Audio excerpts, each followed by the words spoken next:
మీ పిల్లలు చదువుకున్నది ఎగ్జామ్ హాల్లో రాయాలన్నా కాంపిటేటివ్ ఎగ్జామ్ క్రాక్ చేయాలన్నా మెమరీ ముఖ్యం. మెమరీ అనేది గిఫ్ట్ కాదు, రైట్ టెక్నిక్ అండ్ ప్రాక్టీస్ తో ఎవరైనా సాధించవచ్చు.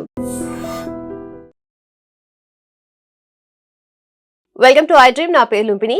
ఫైనాన్షియల్ గోల్స్ ఉన్నాయా? So you need to have financial planning as well. So right proper guidance and advice మనకు అందించడానికి today we have Rajeshwari Vadlamani గారు, certified financial goal planner. Let's talk to ma'am. Hello ma'am. Hi. So ma'am, usually financial goals ఉన్నప్పుడు either అది savings అవ్వచ్చు, investment అవ్వచ్చు, ఇంకా ఏదైనా అవ్వచ్చు. సో ప్రాపర్ ప్లానింగ్ అనేది రిక్వైర్డ్ కదా. సో బిగినర్స్ కొంత మిస్టేక్స్ చేస్తూ ఉంటారు. సో యూజువలీ జరిగే ఫైనాన్షియల్ మిస్టేక్స్ ఏంటి? సో ఫస్ట్ చేసే మిస్టేక్ ఏంటంటే వాళ్ళకి ఫైనాన్షియల్ అవేర్నెస్. ఏ స్కూల్లోని కూడా వాళ్ళకి ఎలాగ ఫైనాన్స్ని మేనేజ్ చెయ్యాలి అన్నది ఎవరు కూడా చెప్పరు. అవును. చదువుకోవడం, మార్క్స్ తెచ్చుకోవడం, జాబ్ సంపాదించడం, హై ప్యాకేజ్లు ఇటువరకే ఉంటాయి తప్ప సంపాదించిన సంపాదనని ఎలాగా వీళ్ళు కాపాడుకోవాలన్నది ఏ స్కూల్ కాలేజ్లోనే చెప్పరు.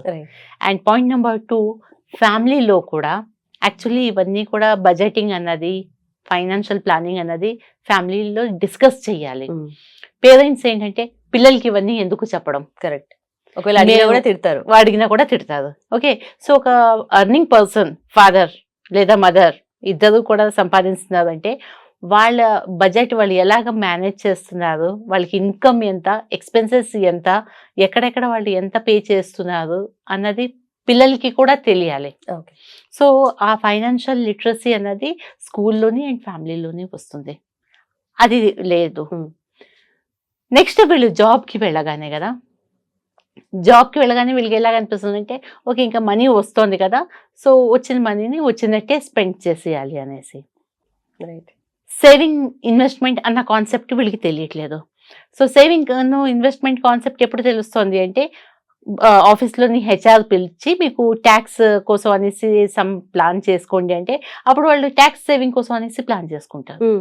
అందుకోసం అనేసి వాళ్ళు ఇన్వెస్ట్మెంట్స్ కోసం అనేసి వస్తున్నారు. వీళ్ళకి ఏం చెప్పాలి అంటే ఫార్ములా చెప్పాలి.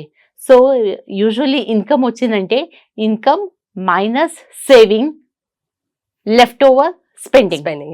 అలా కాకుండా మనం ఏం చేస్తున్నామంటే income, expenses, left over saving. So saving అన్నది ఒక రెగ్యులర్గా వాళ్ళకి ఒక ప్యాటర్న్లో వెళ్ళట్లేదు. So this is the biggest mistake which they are doing. Okay. Budgeting అన్నది కంపల్సరీ చేసుకోవాలి, ఎంత ఇన్కమ్ ఉన్నది. అండ్ వీళ్ళు ఏంటంటే నీడ్ అండ్ వాంట్ అన్నది తెలుసుకోవాలి. ఇప్పుడు ఏమైపోతుంది, by now pay later. Right. ఎక్కడ వెళ్ళినా ఇదే వస్తుంది. So by now and pay later అనగానే వీళ్ళు ఏం చేస్తున్నారంటే ఇప్పుడు ఐఫోన్స్ ఉన్నాయి, ఎవ్రీ ఇయర్ ఒక కొత్త ఐఫోన్ లాంచ్ అవుతుంది.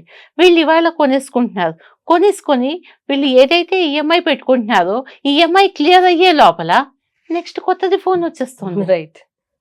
బట్ ఇది కొంచెం వాళ్ళకి పేషెన్స్ ఉండి ఒక planning, no first you save something and then you spend. Okay, నేను ఈ రోజు నుంచి నేను సేవ్ చేసుకుంటాను, నెక్స్ట్ ఇయర్ ఏదైతే లాంచ్ అవుతుందో నేను ఆ రోజు నేను కొనుక్కుంటాను అనేసి అంటే ప్రాబ్లం ఉండదు. సో ఈ బై నౌ పే లేటర్ అన్నది ఇది ఒక పెద్ద ప్రాబ్లం ఒకటి అయిపోతుంది. అండ్ డిఐవై ఇన్వెస్ట్మెంట్ స్టార్ట్ చేసినా కూడా వీళ్ళంతా ఏంటంటే ఒక ఎక్స్పర్ట్స్తో అడగడం, ఫైనాన్షియల్ ప్లానర్ల దగ్గరికి వెళ్ళి అడగడం చేసేది ఉండట్లేదు అనమాట. Do it your self. Reels వస్తున్నాయి, వీడియోస్ వస్తున్నాయి, సో వాళ్ళు అవన్నీ వింటున్నారు, ఫాలో అయిపోతున్నారు. ప్రతి ఒక్కరికి ఫాస్ట్ మనీ కావాలి. మనీ అన్నది చాలా పేషెన్స్గా, డిసిప్లిన్గా అండ్ స్మాల్ అమౌంట్ని కూడా మనం ఇన్వెస్ట్మెంట్స్ చేస్తూ ఫ్యూచర్లోనే అది మనకు ఒక బిగ్ వెల్త్ అవుతుంది. బట్ వీళ్ళు ఏం చేస్తున్నారంటే ఓకే ఇవాళ ఇంత ఉన్నది నేను ఇన్వెస్ట్ చేస్తున్నాను, ఒక 3-4 రోజులు పోయాక దాని ప్రైస్ ఎక్కువ అవుతుంది అని నేను రిలీజ్ చేస్తాను. ఐపీఓ వస్తుంది, ఐపీఓలోని నేనేమో ఇన్వెస్ట్ చేస్తాను, నాకు లాట్లు ఏవైనా వచ్చేసాయంటే దాని లిస్టింగ్ అయిందంటే నేను సెల్ చేసేస్తాను, నేను ప్రాఫిట్ బుక్ చేసేసుకుంటున్నాను. కాదు, ఏదైనా కూడా ఉన్నదంటే గోల్స్ ఉండాలి. గోల్స్ కోసం అనేసి saving, so long term goals కోసం అనేసి ఒక డిఫరెంట్ సేవింగ్ ఉంటుంది, షార్ట్ టర్మ్ కోసం అనేసి డిఫరెంట్ ఉంటాయి. సో వీళ్ళు ఏంటంటే ఏదైతే ఉందో బడ్జెటింగ్ ఉండాలి, బడ్జెటింగ్తో పాటే గోల్స్ ఉండాలి అండ్ గోల్స్తో పాటే వీళ్ళు ఇన్వెస్ట్మెంట్ ప్లానింగ్స్ అన్నది చేయాలి. సో ఈ డిఐవై అనేది పనికిరాదు ఇన్వెస్ట్మెంట్స్ కోసం. They had to have some specialist who will guide them in the proper way. ఇంకొకటి ఏంటంటే ఇవాళ రేపు కొన్ని టర్మ్లో ఎలాగొస్తున్నది అంటే ఎక్స్పెన్స్ రేషియో అంటారు. దానికోసం అనేసి ఎంత బ్రోకరేజ్ మీకు ఎంత వస్తుంది, ఓకే అడ్వైజర్లని అడిగితే వాళ్ళకి బ్రోకరేజ్ వెళ్తుంది. డైరెక్ట్ అండ్ రెగ్యులర్ అన్నది. డైరెక్ట్ అండ్ రెగ్యులర్లో కూడా వీళ్ళు ఏంటంటే వాళ్ళకి బాగున్నది అంటే కొంటున్నారు, మార్కెట్ డౌన్ అయితే సెల్ చేసేసుకుంటున్నారు. ఒకటే చెప్తున్నాను, డే అంతట్లోని మంత్లోని మనం ఎంత అయితే అమెజాన్ వాళ్ళకి డెలివరీ బాయ్స్కి స్విగ్గీలకి బ్లింకిట్లకి వీటన్నిటికీ కూడా ఈవెన్ మన క్యాబ్స్ అవి ఏవైతే బుక్ చేస్తామో వాళ్ళకి మనం చాలా ఎక్కువ వాళ్ళకి బ్రోకరేజ్లు కమిషన్స్ వెళ్తాయి. ఓకే. మీరు చేసే ఇన్వెస్ట్మెంట్లో ఏదైతే మీరు చేస్తున్నారో ఒకవేళ మీరు ఒక అడ్వైజర్తో మీరు గైడెన్స్లో వెళ్తే అంత మీకు లాస్ అవ్వదు. కానీ ఇవన్నీ మీకు ఎక్కువ అవుతుంది.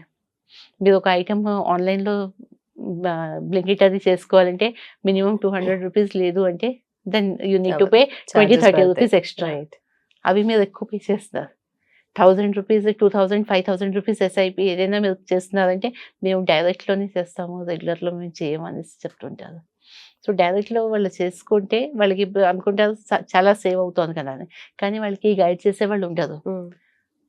వాళ్ళకి ఫస్ట్ ఆఫ్ ఆల్ వాళ్ళకి తెలియాలి కదా కి వాళ్ళు ఏ గోల్కి ఎంత అమౌంట్ కావాలి, దానికోసం అనేసి వాళ్ళు ఇవాళ నుంచి ఎంత సేవింగ్స్ చేయాలి, వాళ్ళు రెగ్యులర్ సేవింగ్ చేస్తే ఎంత వస్తుంది, లంసమ్ చేస్తే ఎంత వస్తుంది, అండ్ రెగ్యులర్ అండ్ లంసమ్ చేస్తే ఎంత వస్తుంది అన్నది కూర్చొని వాళ్ళకి ఒక గైడ్ వాళ్ళకి ప్లానర్ కూర్చొని చెప్తే అది వాళ్ళకి తెలుస్తుంది. Right ma'am. కానీ వాళ్ళు తెలియకుండా చేస్తున్నారు.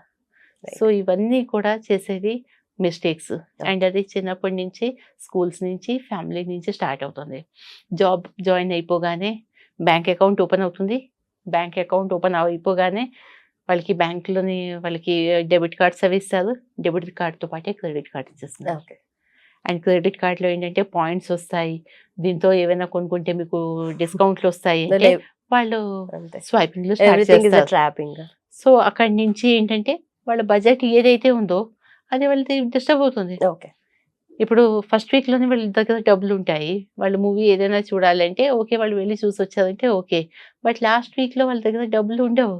కానీ కార్డ్ ఉంటుంది కదా, కార్డ్ స్వైప్ చేసేసి మూవీకి వెళ్దాము అనేసి అంటారు. So that is unnecessary expenses కదా. సో ఇవన్నీ కూడా మిస్టేక్స్ చేస్తూ ఉంటారు. Then ma'am, thank you so much. So financial mistakes ఇవన్నమాట, and please try to avoid them. And for more videos, Please subscribe to iDream channel. Subscribe to iDream Media. Please subscribe to iDream. Please subscribe to iDream. Please subscribe iDream. And please subscribe to iDream. For more videos, subscribe to iDream.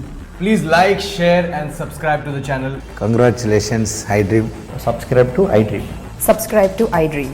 So subscribe to iDream Media. iDream ki iDream team andarki huge congratulations. Please subscribe iDream Media. Please subscribe to iDream. Subscribe iDream. Please subscribe to iDream. iDream అంటే నా కళల ఛానల్ను subscribe చేసుకున్న నోరు తిరుగుతలేదు, మీరైతే గంట గుర్తు కొట్టండి. For more such videos, please subscribe to iDream. Subscribe to iDream. Please subscribe to iDream. Please subscribe iDream Media. Please do subscribe to iDream. Please subscribe to iDream Media. For best entertainment and information, please subscribe iDream. And don't forget to subscribe to iDream.